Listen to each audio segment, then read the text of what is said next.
বিহার থেকে আসা civil service আধিকারিকদের সংবর্ধনা দেওয়া হয়। ধর্মনগর বিবেকানন্দ সার্ধশতবার্ষিকী ভবনে হয় সংবর্ধনা অনুষ্ঠান। বুধবার উত্তর ত্রিপুরা জেলা সফরে যান বিহারের রাজ্যের 3 অফিসার। জেলা সফরে এসে ওনারা কালাছড়া ব্লকের অধীন বিভিন্ন স্থান পরিদর্শন করেন। পরিদর্শনের আগে তাদের সংবর্ধনা দেওয়া হয়।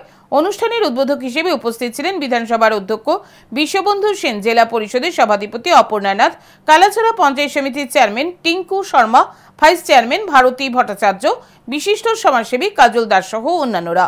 অনুষ্ঠান শেষে বিভিন্ন এলাকা পরিদর্শন করেন বিহারের আধিকারিকরা। এদিকে সংবর্ধিত হয়ে খুশি তারা।